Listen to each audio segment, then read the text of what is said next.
నమస్కారం. Truth news కి స్వాగతం. హెడ్లైన్ చూద్దాం.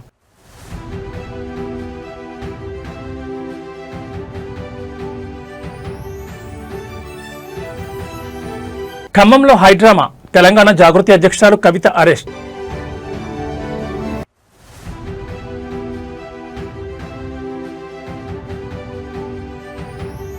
మార్చి 14న జనసేన పార్టీ ఆవిర్భావ దినోత్సవ వేడుకలు, పార్టీ పతాక ఆవిష్కరణతో పాటు సేవా కార్యక్రమాలు.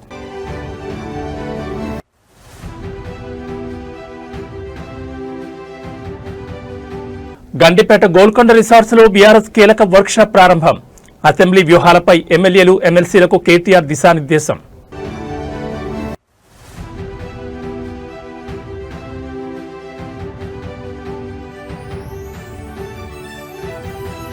రికవరీ బాటలో దేశీయ స్టాక్ మార్కెట్లో సెన్సెక్స్ 400 పాయింట్ల జంప్. ఇక డీటెయిల్స్ చూస్తే ఖమ్మం వెలుగుమట్ల భూదాన్ బాధితుల న్యాయం కోసం నిరవధిక నిరాహార దీక్ష చేస్తున్న తెలంగాణ జాగృతి అధ్యక్షురాలు కవిత, విశారదన్ మహారాజులను పోలీసులు తెల్లవారుజామున అరెస్ట్ చేశారు. భూ నిర్వాసితుల మద్దతు పేరుతో సోమవారం రాత్రి నుంచి కవిత, విశారదన్ మహారాజులు అంబేద్కర్ భవన్ వద్ద నిరవధిక నిరాహార దీక్ష చేస్తున్న సంగతి తెలిసిందే. ఈ క్రమంలో పోలీసులు తెల్లవారుజామున అంబేద్కర్ భవన్ వద్దకు చేరుకున్నారు. భారీ సంఖ్యలో పోలీసులు మోహరించారు. అంబులెన్స్లు, ఫైర్ వాహనాలు మోహరించి వారిని నేరుగా హైదరాబాద్కు తరలించారు. వెలుగుమట్ల భూదాన్ బాధితులకు న్యాయం చేయాలని తాము దీక్ష చేస్తుంటే తమను అరెస్ట్ చేయడం అప్రజాస్వామికమని కవిత పేర్కొన్నారు. జైల్లో అయినా తన దీక్షను కొనసాగిస్తారని తెలంగాణ జాగృతి అధ్యక్షురాలు కవిత స్పష్టం చేశారు. తెలంగాణ జాగృతి, ఎస్సీ ఎస్టీ, బీసీ, జేఏసీ, ధర్మ సమాజ్ పార్టీ సంయుక్తంగా వెలుగుమట్ల బాధితులకు మద్దతుగా ఇవాళ ఆందోళన చేపట్టామని కవిత పేర్కొన్నారు. ఏ పార్టీ, ఏ సంస్థ కూడా చెప్పనంత బలంగా వారి సమస్యను తాము చెప్పామని అన్నారు. ప్రత్యేకించి వారి సమస్యలు, ఆకాంక్షలను రాష్ట్ర స్థాయిలో వినిపించామని బలంగా నమ్ముతున్నామని కవిత పేర్కొన్నారు.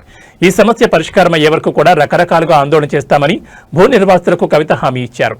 ఇదే విధంగా బాధితుల ఇళ్లను ఎక్కడ కూల్చారో అక్కడే వాళ్లకు ఇళ్లను కట్టించాలని డిమాండ్ చేశారు. అది ప్రభుత్వ భూమి కాదు, భూదాన్ భూమి. భూదాన్ భూమి అంటేనే పేద ప్రజలకు పంచాల్సిన భూమి. బాధితులకు ఇళ్లు కట్టించే వరకు మా పోరాటం వివిధ రూపాల్లో కొనసాగిస్తూనే ఉంటామని కవిత హెచ్చరించారు. ట్రాఫిక్ కు తీవ్ర అంతరాయం కలగడంతో పోలీసులు కవితను అదుపులోకి తీసుకున్నారు. దీంతో కవిత, విశారదన్ మహారాజులతో కలిసి అంబేద్కర్ భవన్లో నిరవధిక నిరాహార దీక్ష చేపట్టారు. ఈ నిరవధిక నిరాహార దీక్ష చేస్తుండగా మంగళవారం తెల్లవారుజామున పోలీసులు ఇద్దరిని అదుపులోకి తీసుకుని హైదరాబాద్కు తరలించారు. మరోవైపు తెలంగాణ జాగృతి అధ్యక్షురాలు కవితతో పాటు మరో 33 మందిపై ఖమ్మం పోలీసులు కేసు నమోదు చేశారు.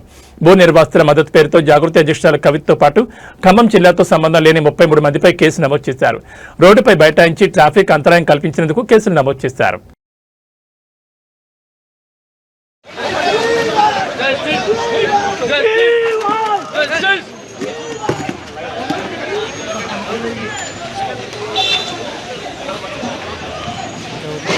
తెలంగాణ రాజకీయ యువనికపై కొత్త మార్పులు చోటు చేసుకుంటున్నాయి. రాష్ట్ర నూతన గవర్నర్ శివప్రతాప్ శుక్లా నేడు భాగ్యనగరంలో అడుగుపెట్టనున్నారు.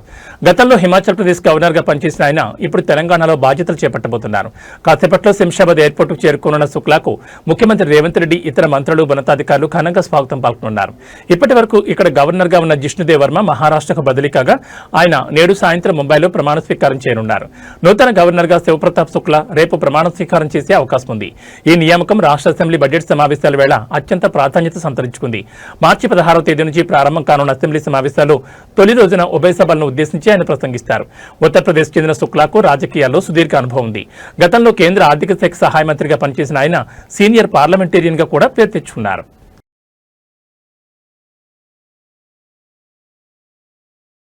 మార్చి 14న జరగనున్న జనసేన పార్టీ ఆవిర్భావ దినోత్సవ వేడుకలను ఈసారి రాష్ట్ర వ్యాప్తంగా విస్తృతంగా నిర్వహించేందుకు పార్టీ అధినేత, ఉప ముఖ్యమంత్రి పవన్ కళ్యాణ్ పిలుపునిచ్చారు. ఉమ్మడి జిల్లా, నగర, మండల కేంద్రాలు, పంచాయతీల స్థాయిలో జనసేన శ్రేణులు వేడుకలను ఘనంగా నిర్వహించనున్నారు. పార్టీ పతాక ఆవిష్కరణతో పాటు సేవా కార్యక్రమాలు చేపట్టాలని జనసేన అధినేత సూచించారు. మొదట పిఠాపురంలో రాష్ట్ర స్థాయి కార్యక్రమంగా నిర్ణయించాలని జనసేన అధినేత పవన్ కళ్యాణ్ నిర్ణయించారు. ఎండల తీవ్రత నేపథ్యంలో వేడుకల నిర్వహణ విధానంలో మార్పులు చేశారు. రాష్ట్ర స్థాయి కార్యక్రమం బదులుగా జిల్లా, నగర, మండల కేంద్రాల్లోనే స్థానికంగా వేడుకలు నిర్వహించాలని పార్టీ శ్రేణులకు పిలుపునిచ్చారు.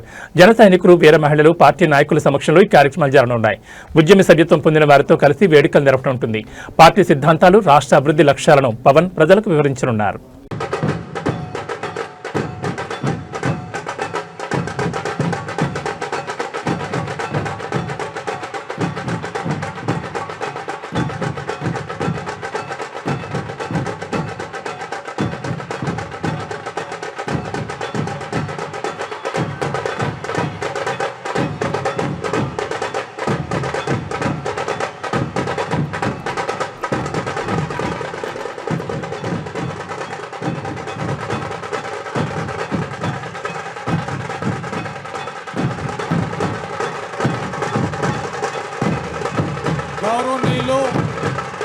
మన పార్టీ అధ్యక్షులు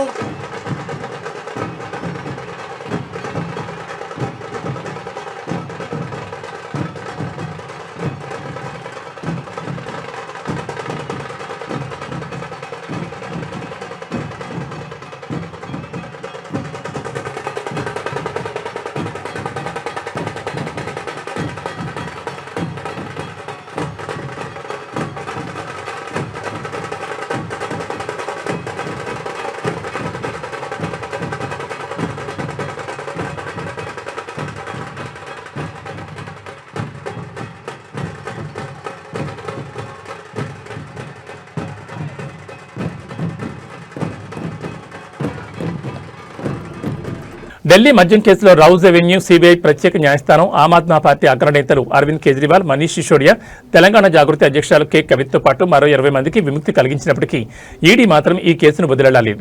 కేసుపై సిబిఐ న్యాయస్థానం ఇచ్చిన తీర్పును సవాల్ చేస్తూ దర్యాప్తు సంస్థ ఈడీ మరోసారి ఢిల్లీ హైకోర్టును ఆశ్రయించింది. దర్యాప్తు సంస్థ అప్పీలును స్వీకరించిన హైకోర్టు సోమవారం విచారణ ప్రారంభించింది. ఈ కేసు దర్యాప్తు చేసిన సిబిఐ అధికారులపై శాఖాపరమైన విచారణ చేపట్టాలని, వారిపై తగిన చర్యలు తీసుకోవాలని ట్రయల్ కోర్టు న్యాయమూర్తి జితేంద్ర ప్రతాప్ సింగ్ జారీ చేయగా దానిపై స్టే ఇచ్చింది. సిబిఐ తరపున సొలిసిటర్ జనరల్ తుషార్ మెహతా తన వాదనలు వినిపించగా దాన్ని పరిశీలించిన హైకోర్టు న్యాయమూర్తి జస్టిస్ స్వర్ణకాంత్ శర్మ మధ్యంతర ఉత్తర్వులు జారీ చేశారు. కాగా ఈ సందర్భంగా పిటిషనర్ తరపు న్యాయవాది మాట్లాడుతూ ప్రతివాదులకు వ్యతిరేకంగా సమర్పించిన సాక్ష్యాధారాలను ట్రయల్ కోర్టు పరిగణలోకి తీసుకోలేదని వాదించారు. అదే సమయంలో దర్యాప్తు సంస్థకు వ్యతిరేకంగా ట్రయల్ కోర్టు న్యాయమూర్తి చేసిన వ్యాఖ్యల్లో నిజం లేదని పేర్కొన్నారు. అయితే సిబిఐ కేసులో నిందితులందరినీ డిశ్చార్జ్ చేస్తూ న్యాయస్థానం ఉత్తర్వులు ఇవ్వడం మూలంగా ఈ కేసుతో ముడిపడిన మనీ లాండరింగ్ కేసు దెబ్బతినే అవకాశం ఉందని, దానిపై స్టే ఇవ్వాలని కోరారు. ఆ వాదనలను పరిగణలోకి తీసుకున్న కోర్టు దర్యాప్తు సంస్థ దర్యాప్తు అధికారిపై ట్రయల్ కోర్టు జడ్జి చేసిన వ్యాఖ్యలపై స్టే విధించింది. హైకోర్టులో ప్రస్తుత విచారణ పూర్తయ్యేంత వరకు ఈడీ కేసుపై విచారణను వాయిదా వేస్తూ ట్రయల్ కోర్టుకు ఆదేశాలు జారీ చేసింది. కాగా తదుపరి విచారణను ఈ నెల 16వ తేదీకి వాయిదా వేసింది. కాగా ఈ కేసుపై దర్యాప్తు సంస్థ న్యాయవాది తుషార్ మెహతా హైకోర్టులో తన వాదనలు వినిపిస్తూ ఢిల్లీ మద్యం కేసు దేశ రాజధాని చరిత్రలో జరిగిన అతిపెద్ద కుంభకోణాల్లో ఒకటని వివరించారు. మద్యం విధానంలో తమకు అనుకూలమైన నిబంధనలు పొందుపరిచినందుకు నిందితులు ఆమ్ ఆద్మీ పార్టీకి చెందిన విజయ్ నాయర్ కు 100 కోట్లు చెల్లించారన్నారు. ఇందులో 44.50 కోట్లు హవాలా రూపంలో బదిలీ చేయగా వాటిని గోవా ఎన్నికల్లో పార్టీ ఫండ్ కింద చెల్లించారని సిబిఐ శాస్త్రీయ ఆధారాలతో తేల్చిందన్నారు. అయినా ట్రయల్ కోర్టు న్యాయమూర్తి దీనిపై సరైన విచారణ చేయకుండా నిందితులందరినీ విడుదల చేశారని ఆరోపించారు. ఈ డిశ్చార్జ్ పిటిషన్లపై విచారణ పూర్తయిన కేవలం 12 రోజుల్లోనే ట్రయల్ కోర్టు జడ్జి 600 పేజీల తీర్పును వెలువరించడం విచిత్రంగా ఉందని తుషార్ మెహతా వాదించారు. అప్రూవర్లు ఇచ్చిన వాంగ్మూలాలను ప్రాథమిక దశలోనే మిగతా సాక్ష్యాధారాలతో సరిపోల్చి చూడాలని చెప్పడం న్యాయ సూత్రాలను తప్పుగా అన్వయించారని ఆయన తన వాదనలు వినిపించారు.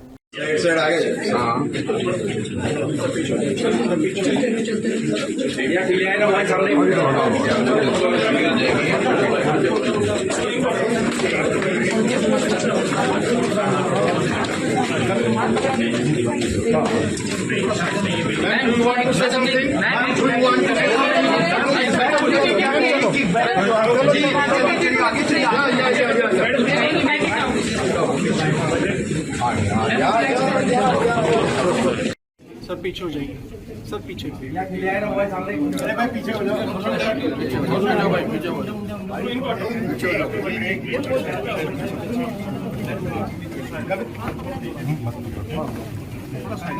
Ma'am, you want to say something? Ma'am, you want to comment on anything? Ma'am, bag को लेकर क्या करें? किक बैग करो।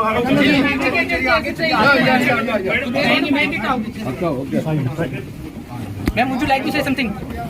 It's illegal arrest. They're going to fight it out. Illegal arrest.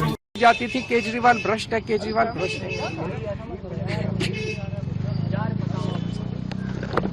Kejriwal ढूंढ रहा है यार, तुम कहाँ? अरे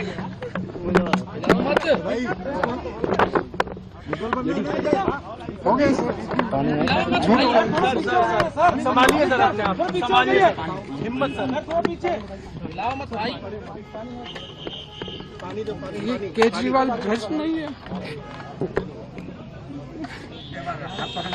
मैंने केवल अपनी जिंदगी में ईमानदारी कमाई है।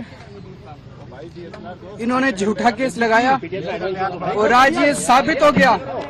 कोर्ट ने कहा है कि केजरीवाल कट्टर ईमानदार है, मनीष सिसोदिया कट्टर ईमानदार है, आम आदमी पार्टी कट्टर ईमानदार है। బీఆర్ఎస్ శ్రేణుల్లో జోష్ నింపేందుకు అసెంబ్లీ వేదికగా ప్రభుత్వాన్ని నిలదీసేందుకు గులాబీ దళం సిద్దమవుతోంది. గండిపేటలోని గోల్కొండ రిసార్ట్స్ వేదికగా బీఆర్ఎస్ ఎమ్మెల్యేలు ఎమ్మెల్సీల 2 రోజుల శిక్షణ తరగతులు ఘనంగా ప్రారంభమయ్యాయి. ఈ వర్క్షాప్నకు పార్టీ వర్కింగ్ ప్రెసిడెంట్ కేటీఆర్ హాజరై ప్రజాప్రతినిధులకు దిశానిర్దేశం చేస్తున్నారు. ఆయనతో పాటు బీఆర్ఎస్ ఎల్పీ డిప్యూటీ లీడర్లు సబితా ఇంద్రారెడ్డి, తలసాని శ్రీనివాస్ యాదవ్, అసెంబ్లీ విప్ వివేకానంద ఇప్పటికీ ఈ సమావేశంలో పాల్గొన్నారు. ముఖ్యంగా రాబోయే అసెంబ్లీ సమావేశాల్లో ప్రజల పక్షాన ఎలా పోరాడాలి, ప్రభుత్వ వైఫల్యాలను ఏ విధంగా ఎండగట్టాలి అన్న అంశాలపై ఈ భేటీలో సుదీర్ఘంగా చర్చిస్తున్నారు. కాసేపట్లో కౌన్సిల్ వైస్ చైర్మన్ బండ ప్రకాష్, శాసనమండలి ప్రధాన ప్రతిపక్ష నాయకుడు Madhusudanachari, deputy floor leader Thanneeru Harish రావుతో పాటు పలువురు సీనియర్ నేతలు ప్రత్యేక సెషన్స్ తీసుకోనున్నారు. సభలో పాటించాల్సిన నిబంధనలు, పాయింట్ ఆఫ్ ఆర్డర్స్ మరియు ప్రజా సమస్యలపై పక్క ఆధారాలతో ప్రభుత్వాన్ని ఎలా కోఆర్డినేట్ చేయాలన్న దానిపై ప్రజాప్రతినిధులకు శిక్షణ ఇవ్వనున్నారు.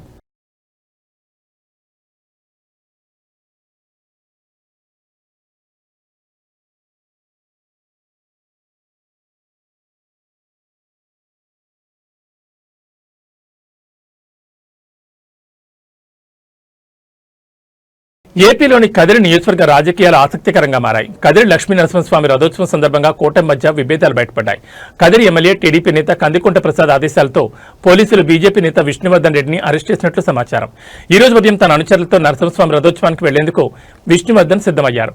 అంతకుముందే పోలీసులు ఆయన ఇంటికి వచ్చారు. రథోత్సవానికి వెళ్లకూడదని హౌస్ అరెస్ట్ చేస్తున్నామని చెప్పారు. ఆయన రాకుండా ఉండాలని కందికుంట ప్రసాద్ ఆంక్షలు విధించినట్లు నియోజకవర్గంలో చర్చించుకుంటున్నారు.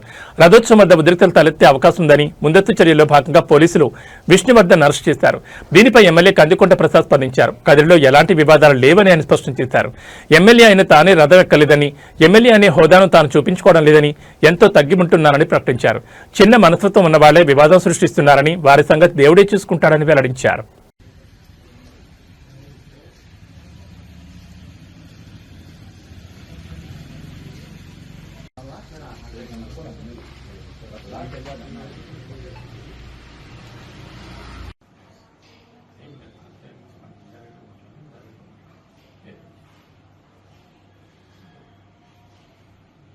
భాగ్యనగరంలో హైడ్రా కూల్చివేతల సెగ ఇప్పుడు ఏకంగా అమెరికా వరకు పాకింది. నిన్నటి వరకు సామాన్యులు, విపక్ష నేతలు గళమెత్తగా ఇప్పుడు ఏకంగా అధికార కాంగ్రెస్ పార్టీకి చెందిన ఓవర్సీస్ మహిళా నేత తన గోడును వెళ్లబోసుకున్నారు. హైదరాబాద్లోని గుండ్లపోచంపల్లిలో ఉన్న తన ఇంటిని హైడ్రా అధికారులు అన్యాయంగా కూల్చేశారంటూ ఆమె ముఖ్యమంత్రి రేవంత్ రెడ్డికి విజ్ఞప్తి చేశారు. ఇండియన్ ఓవర్సీస్ కాంగ్రెస్ లో కీలక బాధ్యతల్లో ఉన్న సదరు మహిళా నేత తన ఇంటి కూల్చివేతపై తీవ్ర దిగ్భ్రాంతిని వ్యక్తం చేశారు. తమ ఇల్లు ఎలాంటి ఎఫ్టీఎల్ పరిధిలో గానీ, బఫర్ జోన్ పరిధిలో గానీ లేదని, ఎవరి స్థలాన్ని కూడా తాము ఆక్రమించలేదని ఆమె స్పష్టం చేశారు. అధికారులు కనీసం వివరణ ఇచ్చే అవకాశం కూడా ఇవ్వకుండా కేవలం సీఎంఓ నుంచి ఆదేశాలు వచ్చాయన్న సాకుతో కూల్చివేతలు చేపట్టారని ఆమె ఆరోపిస్తున్నారు. ఈ ఘటనతో తన వృద్ధులైన తల్లిదండ్రులు తీవ్ర భయాందోళనకు గురయ్యారని, ఆ షాక్తో ప్రస్తుతం వారు ఆసుపత్రి పాలయ్యారని ఆమె ఆవేదన వ్యక్తం చేశారు. సొంత పార్టీ నేతలే ఈ స్థాయిలో గళమెత్తడం ఇప్పుడు రాజకీయ వర్గాల్లో హాట్ టాపిక్ గా మారింది. మరి ఈ వ్యవహారంపై ప్రభుత్వం లేదా హైడ్రా అధికారులు ఎలా స్పందిస్తారో వేచి చూడాలి.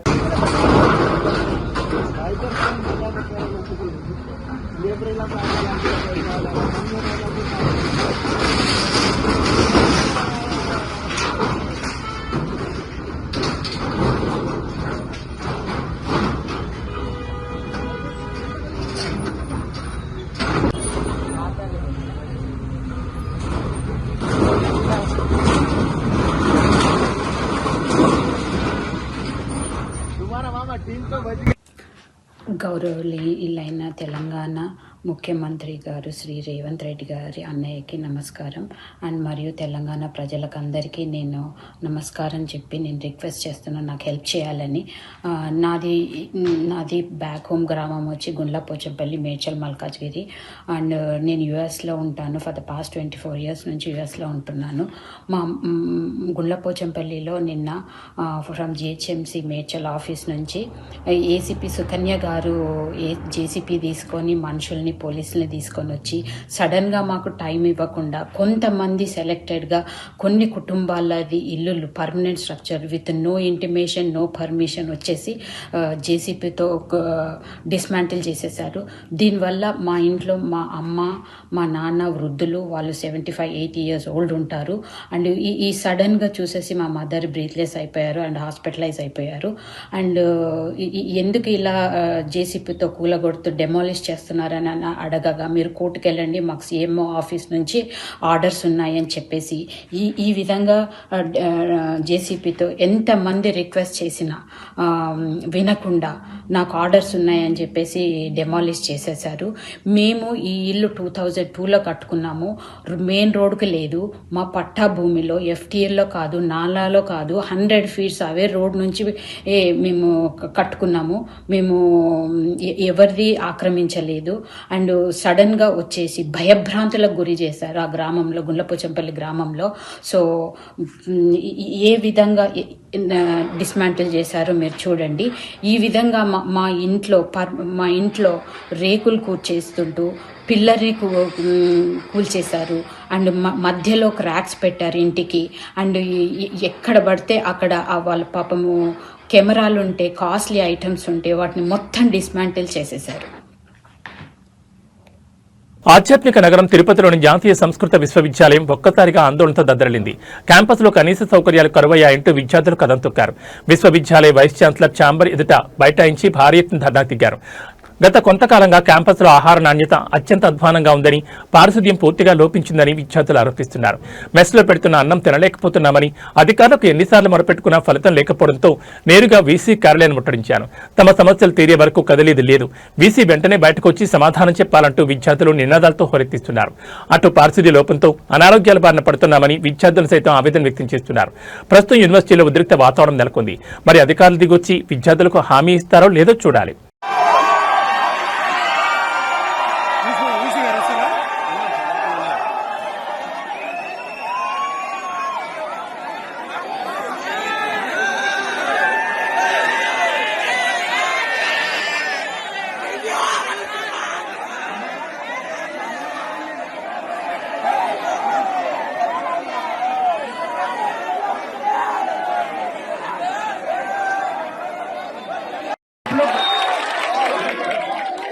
आप लोग कोशिश कीजिए थोड़ा सा बैठने की, नहीं तो आपकी इच्छा। मोबाइल खोलो, वीडियो बनाओ।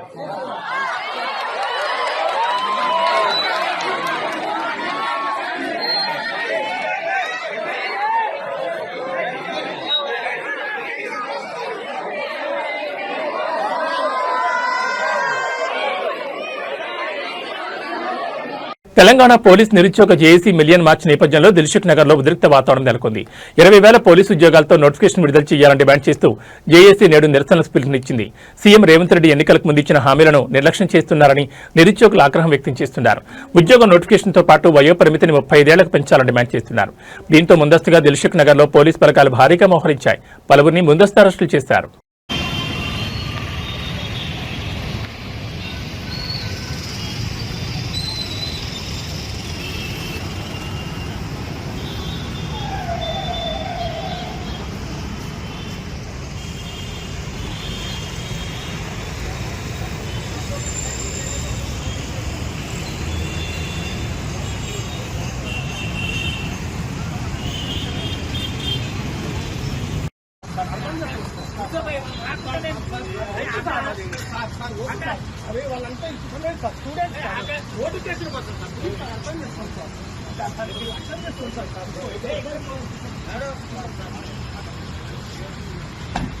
ప్రముఖ నటి లావణ్య త్రిపాఠి కొణిదెల సోషల్ మీడియాలో తనపై జరుగుతున్న వేధింపులపై కఠిన చర్యలకు ఉపక్రమించారు. తనను తన కుటుంబ సభ్యులను లక్ష్యంగా చేసుకుని అసభ్యకర పోస్టులు, కామెంట్లు పెడుతున్న వారిపై చర్యలు తీసుకోవాలని కోరుతూ ఆమె హైదరాబాద్ సైబర్ క్రైమ్ పోలీసులను ఆశ్రయించారు. గత కొంతకాలంగా పర్పుల్ క్రేయాన్ 00 అనే ఇన్స్టాగ్రామ్ ఖాతా ద్వారా తన వ్యక్తిగత జీవితం, నైతిక విలువలను కించపరిచేలా పోస్టులు పెడుతున్నారని లావణ్య తన ఫిర్యాదులో పేర్కొన్నారు. అత్యంత అసభ్య పదజాలంతో కామెంట్లు చేస్తూ తన ప్రతిష్టకు భంగం కలిగించే ప్రయత్నం చేస్తున్నారని ఆమె పోలీసులకు వివరించారు. ఈ వేధింపులపై చట్టపరమైన చర్యలు తీసుకోవాలని, వివాదాస్పద పోస్టులను వెంటనే తొలగించాలని ఆమె కోరారు. లావణ్య ఫిర్యాదును స్వీకరించిన సైబర్ క్రైమ్ పోలీసులు కేసు నమోదు చేశారు. ఐటీ చట్టంలోని సెక్షన్ 67తో పాటు భారత న్యాయ సంహిత బిఎన్ఎస్లోని సెక్షన్లు 78, 79 కింద కేసు నమోదు చేసి దర్యాప్తు ప్రారంభించారు. సదరు ఇన్స్టాగ్రామ్ ఖాతాను నిర్వహిస్తున్న నిందితులను గుర్తించేందుకు సాంకేతిక ఆధారాలతో విచారణ జరుపుతున్నామని పోలీసులు తెలిపారు. అంతర్జాతీయంగా నెలకొన్న అనిశ్చిత నేపథ్యంలో రష్యా అధ్యక్షుడు వ్లాదిమిర్ పుతిన్ కు అమెరికా అధ్యక్షుడు డొనాల్డ్ ట్రంప్ ఫోన్ చేసి మాట్లాడారు. ఇరాన్ యుద్ధం, చమురు సరఫరాలో అంతరాయం, మధ్యప్రాచ్యంలో ఉద్రిక్తతలు మొదలైన విషయాలపై ఇరువురు నేతల మధ్య చర్చలు జరిగినట్లు రష్యా అధ్యక్ష కార్యాలయం క్రెమ్లిన్ వెల్లడించింది. ఇద్దరి మధ్య దాదాపు గంట పాటు చర్చలు జరిగినట్టు తెలుస్తోంది. ఉక్రెయిన్, రష్యా, అమెరికా త్రిముఖ చర్చల గురించి కూడా ఈ సంభాషణలో ప్రస్తావన వచ్చినట్లు సమాచారం. యుద్ధం కారణంగా తమ మిత్ర దేశమైన ఇరాన్ భారీగా నష్టపోతున్నట్లు పుతిన్ ఆందోళన వ్యక్తం చేశారని క్రెమ్లిన్ వెల్లడించింది. ఇరాన్తో జరుగుతున్న యుద్ధాన్ని త్వరగా ముగించేందుకు చర్యలు తీసుకోవాలని ట్రంప్నకు పుతిన్ సూచించారని తెలిపింది. యుద్ధం ముగింపునకు తీసుకోవాల్సిన దౌత్య చర్యలపై కొన్ని ప్రతిపాదనలను ట్రంప్నకు పుతిన్ సూచించినట్లు రష్యా విదేశాంగ సలహాదారు యూరీ ఉషాకోవ్ తెలిపారు. ఉక్రెయిన్ రష్యా యుద్ధం గురించి కూడా ట్రంప్, పుతిన్ మాట్లాడుకున్నట్లు యూరీ ఉషాకోవ్ తెలిపారు. ఉక్రెయిన్తో యుద్ధం ముగింపై అమెరికా ప్రతినిధులతో జరుగుతున్న ద్వైపాక్షిక చర్చల గురించి కూడా ట్రంప్, పుతిన్ మాట్లాడుకున్నారని పేర్కొన్నారు. కాగా ఇరాన్ నూతన సుప్రీం లీడర్తో పుతిన్ మాట్లాడారని, టెహ్రాన్కు రష్యా సంపూర్ణ మద్దతు ఉంటుందని తెలిపారని ఉషాకోవ్ వెల్లడించారు.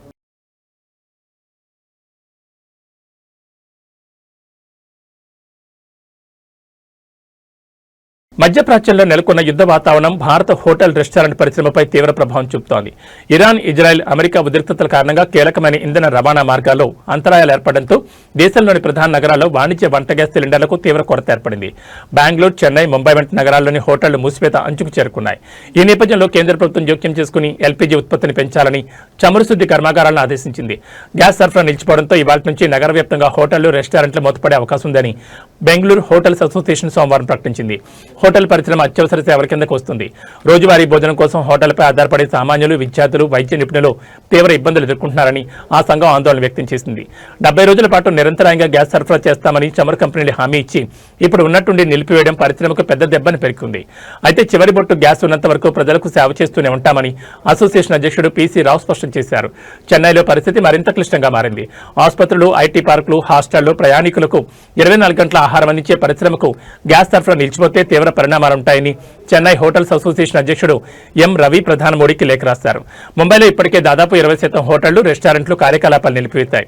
దాదర్, అంధేరి, మాతుంగా వంటి ప్రాంతాల్లోని ప్రముఖ రెస్టారెంట్లు తమ మెనూలను కురించాయి. రవదోస, దాల్ మఖనీ వంటి ఎక్కువ సమయం ఉడికించాల్సిన వంటకాలు నిలిపివేస్తున్నాయి.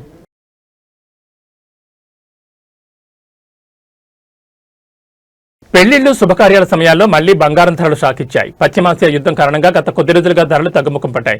దీంతో సామాన్యులు కూడా చాలా సంతోషించారు. కానీ ఆనందం ఎంతోసేపు లేదు. అంతర్జాతీయ పరిణామాలు తేరుకుంటున్న తరుణంలో ధరలు మరోసారి చెలక్కిచ్చాయి. తాజాగా తులం గోల్డ్ ధరపై 700 పెరగగా కిలో వెండిపై 10,000 పెరిగింది.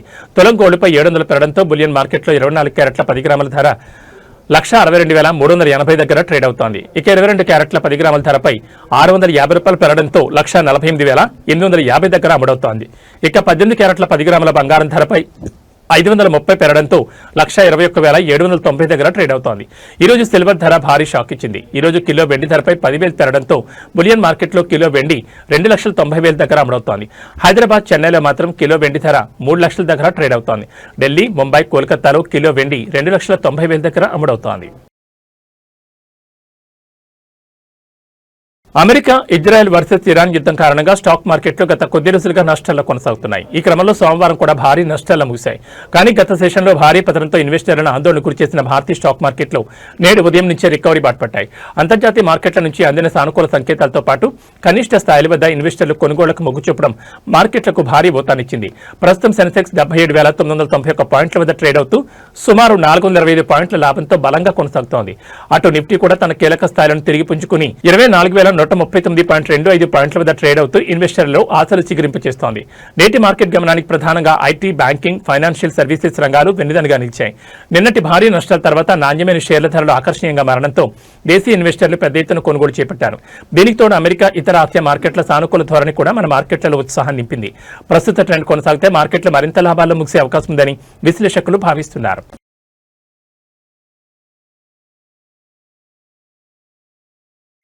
ఏబీ బులెటిన్ విశేషాలు. నమస్కారం.